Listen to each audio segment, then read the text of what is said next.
All right, but coming up next, could the Millennium Tower or any of the buildings that are down near the water, are they in trouble? I mean, could the tragic condo collapse in Surfside happen here, especially with these numerous waterfront properties? We're going to talk to the largest and most experienced construction defect and common interest development law firm to try to figure that out. They're right here in San Francisco, so they have an eye on that. Yeah, how if that was I mean, I know what they're trying to do. I drove past the Millennium Tower, I don't know, a week or so ago, and I stopped and I looked at what I was trying to see and figure out what they were doing. It's pretty crazy. Anyway, that's all coming up. And if you live in that thing, I mean, I imagine people are still living in that, right? Yeah? How weird is that? Anyway, all right, don't go anywhere. If you want to be part of the show, you can always email me at chip@kgoradio.com or just always call it 808810. I'm Chip Franklin. This is KGO. All right, Chip Franklin with you on KGO. Every day driving into the city, the beautiful sight coming across the Bay Bridge of the skyline, not so much the Salesforce building, but the Millennium Tower, which is across the street from it. I remember when it was being built and hearing about it, or not when it was being built, but hearing about the early stages of the tilting. And like a lot of you, I was like, wow, what's that? How do you fix that? And listening to the step-by-step of this thing, I just thought to myself, how did that happen? And could it happen again? And, if you don't know, well, I'll tell you, let's go right to it. Tyler Berding is a founding partner with San Francisco-based Berding and Wheel. Is that it, Tyler? Is that how I say your name right? Did I get that right? Berding and Weil. Wow, sorry about that. And you guys were one of the lead firms that successfully represented 167 tenants in the Millennium Tower. What were your thoughts when you saw the Surfside collapse initially? I mean, was it that this is something that is a nightmare coming for a lot of different places in the country? There are a lot of buildings in California that are designed and built just like the Surfside building. It's essentially, I think that building was 14 stories, built on what's called a podium slab over a couple of floors of garage below it. And that same style of building exists in a lot of places in California, maybe thousands of locations. Millennium Towers is a very different kind of building that is built directly on the Bayshore fill with big piles going down into the ground. And the issue there was they didn't put them down far enough. But Surfside failed for different reasons, although no one really knows what happened there.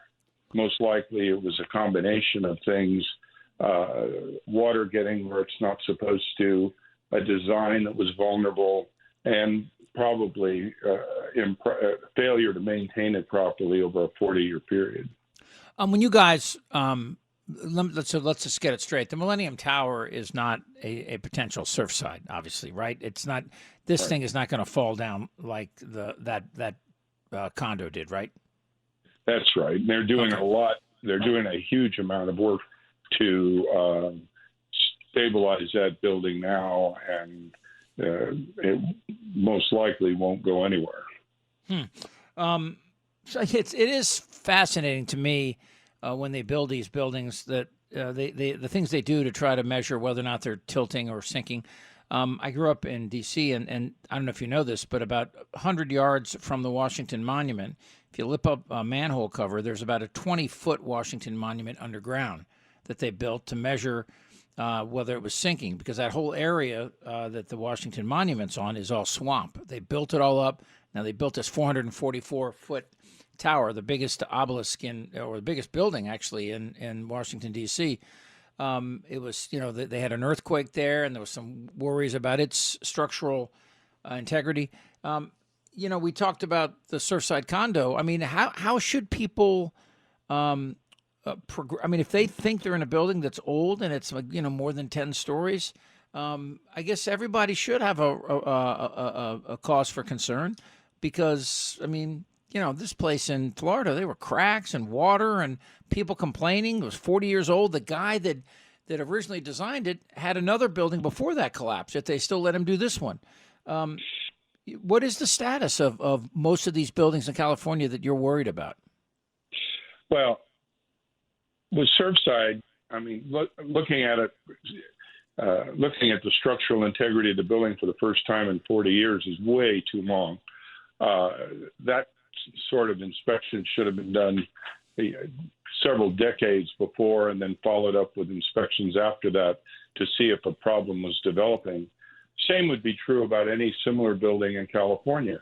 Now, California concrete and steel buildings like Surfside are probably a little more robust because of our earthquake code standards that we have. But that doesn't mean that if water is allowed to get into the interior of the concrete where the steel is, that will rust or corrode, that they wouldn't have a similar problem. Now, whether they'd have a similar result is a different issue.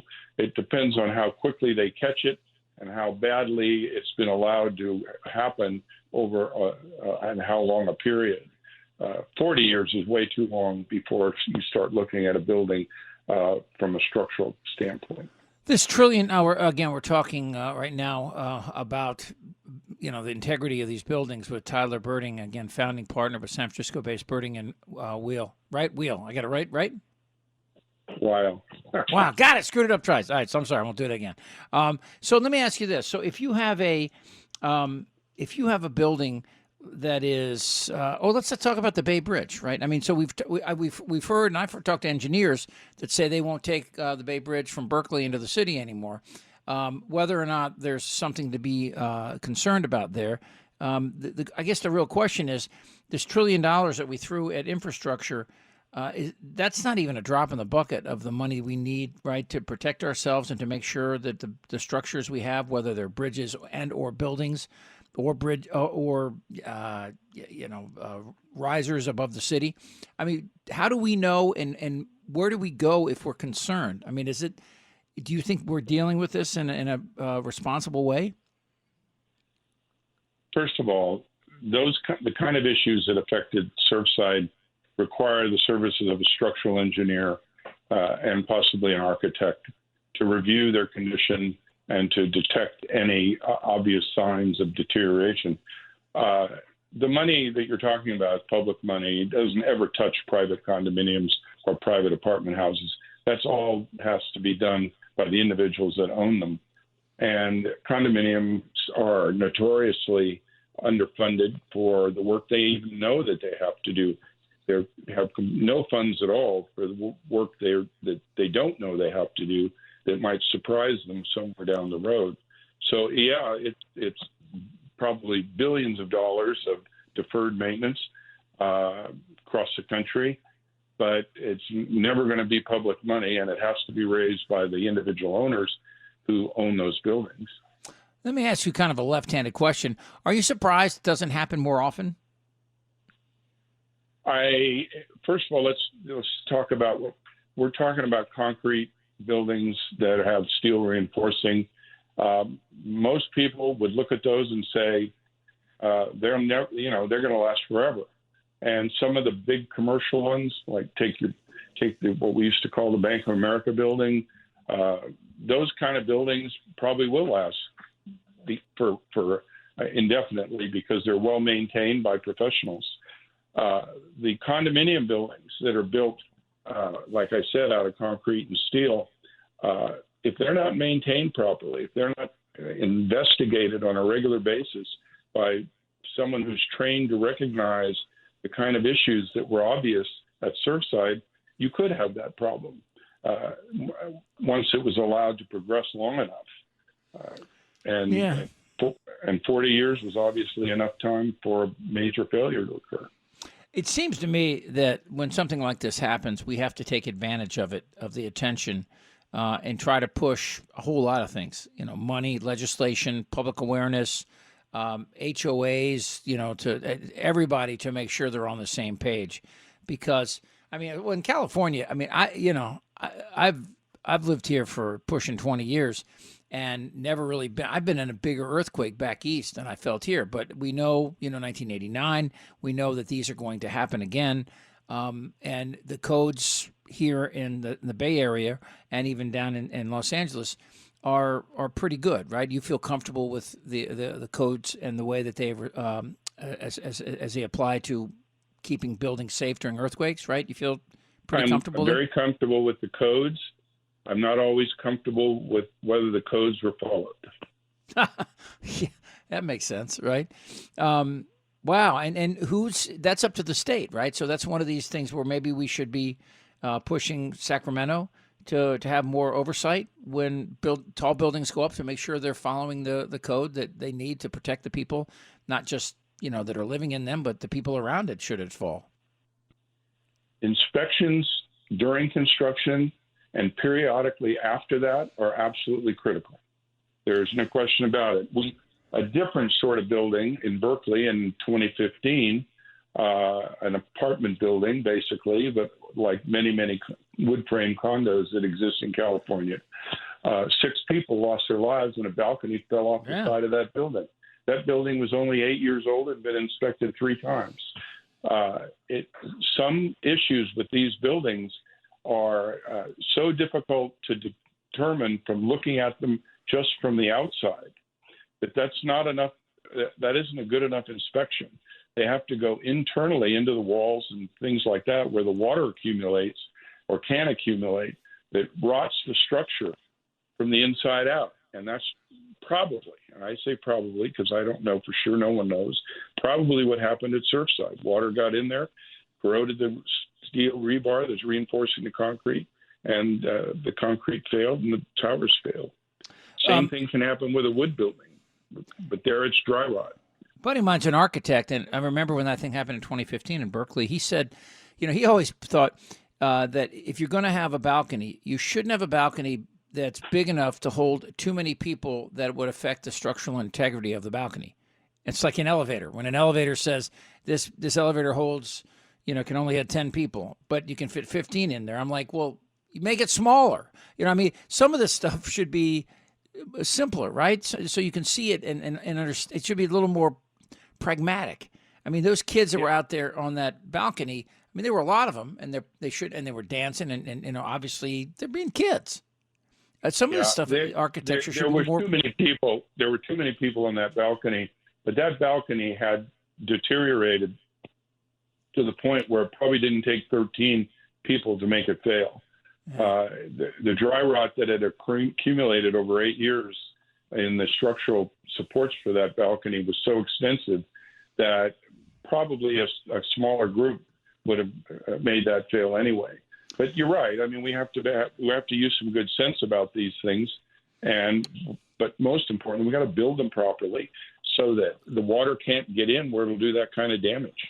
Okay, so Berding and Weil represents 167 tenants in the Millennium Tower. How pissed are they? Are they comfortable with where this whole thing is headed? If there's an empty space in there, should I buy it on bargain basement value right now?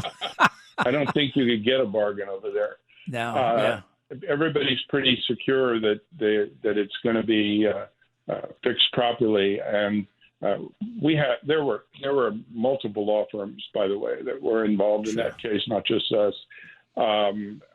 We think that the owners, believe me, they were not happy to have that happen, because I've never known a building before Surfside that had such negative publicity. But I think that the repairs they're doing are likely to stabilize the building to the point where people will continue to consider it a good buy. I'm sure there have been some bargains there, but I don't think that over time, as it stabilizes, assuming it does, that those values will get back to where they would have been. It's funny, and if you go back and look, Tyler, when we were kids, and car commercials never emphasized safety. It wasn't until Volvo came around. Volvo, I think, was the first one to come out and talk about safety. The whole industry just talked about, glamour and style. And somebody said, people, if they understood how dangerous it is on these highways, they might buy for safety. I think that, in some of these places around the country, but especially in earthquake land or, in Florida with hurricanes, people are paying a little more attention to safety. And I think it's it's good. I mean, nobody, I mean, just the horrific anguish that we all witnessed in Surfside. Man, that just can't happen again. It's really interesting stuff, Tyler. I really appreciate your help, and I promise I will never screw up the name of your firm again. How's that sound? Quite all right. Thank you very much for having me on. All right, be well again. Tyler Berding, founding partner with the San Francisco-based Berding and Weil. I'm going to say it like 5 more times so I don't screw it up. All right. Coming up at the top of the hour, this is going to be kind of there's a conservative group that I love to have them on, the Pacific Legal Foundation. They're not conservative, more libertarian, but they're against the moratorium on evictions. They think that it's unconstitutional. Even though the Supreme Court could have stopped it, they think they can read their minds from some of the things they've said.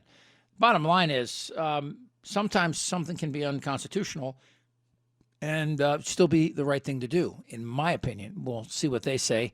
And also still to come, Faye Flam, who is an amazing science writer, and her podcast, Follow the Science. She'll be with us on What the Franklin at 5:30.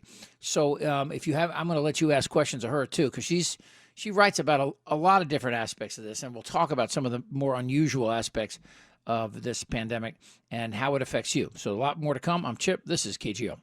Okay, so the federal eviction moratorium has been extended for a couple months, and listen, depending on who you talk to, I saw a headline on Yahoo News: Biden's lawless eviction moratorium will come back to haunt Democrats. They're putting people in the street, and again, my attitude on this is, if in fact it hurts the landlords, let's help the landlords out. And keep people from being homeless, right? Anyway, but so, again, you go down and you look at it.